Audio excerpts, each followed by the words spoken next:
अगर आज इस पत्थर की मूर्ति ने दूध का भोग नहीं लगाया तो मेरा ये भक्त भूखा ही प्राण त्याग देगा।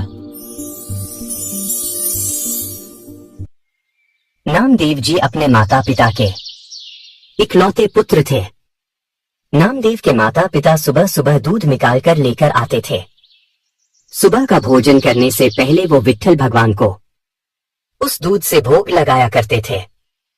भोग लगाते समय विट्ठल भगवान की मूर्ति के सामने पर्दा लगा देते थे। कुछ समय बाद उस दूध को लेकर अपने बाकी सारे खाने में प्रसाद के रूप में मिला लेते थे। बाद में उस भोजन को ग्रहण करते थे। किसी कारणवश नामदेव के माता पिता को घर से बाहर जाना पड़ा। बेटा नामदेव, हमें कुछ दिनों के लिए घर से बाहर जाना पड़ गया है। आप घर पर ही रहना और विट्ठल भगवान को सुबह दूध का भोग लगा देना। बिना दूध का भोग लगाए आप भोजन नहीं करना। पहले भगवान को दूध का भोग लगा देना, बाद में दूध को सभी भोजन में प्रसाद के रूप में मिलाकर भोजन करना। हाँ माँ, मैं नियमित रूप से विट्ठल भगवान को भोग लगा दिया करूँगा।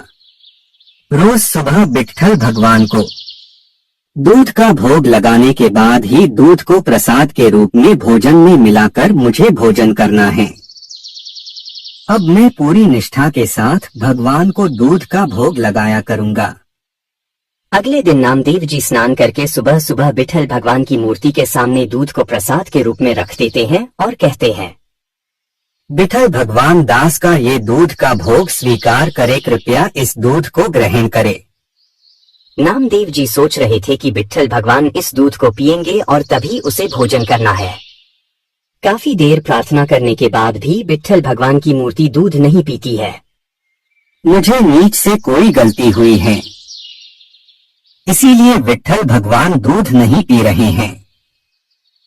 नामदेव जी वहां से चले जाते हैं और भूखे ही रहते हैं। अगले दिन प्रार्थना करते हैं कि भगवान इस दूध को ग्रहण करे, लेकिन उस दिन भी वह मूर्ति उस दूध को नहीं पीती है।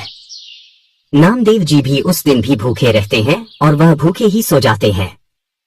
तीसरे दिन नामदेव जी स्नान करके दूध को मूर्ति के सामने रखते हैं और प्रार्थना करने लगते हैं, हे भगवान कृपया दूध का भोग लगाए। माता ने कहा है कि जब तक आप दूध नहीं पिएंगे तब तक दास को भी कोई भोजन नहीं करना है। भगवान दास साधना की विधि से परिचित नहीं है। अगर मुझसे कोई गलती हुई है तो मुझे माफ करे, कृपया दूध को पिलो भगवान।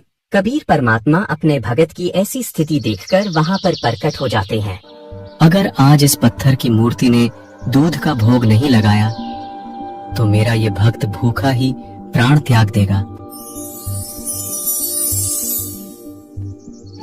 कबीर परमात्मा सूक्ष्म रूप बनाकर उस मूर्ति में प्रवेश कर लेते हैं और दूध को पी लेते हैं। यदि किसी भक्त के प्रारब्ध के कर्म अच्छे होते हैं तो कबीर परमात्मा उनकी मदद करते हैं।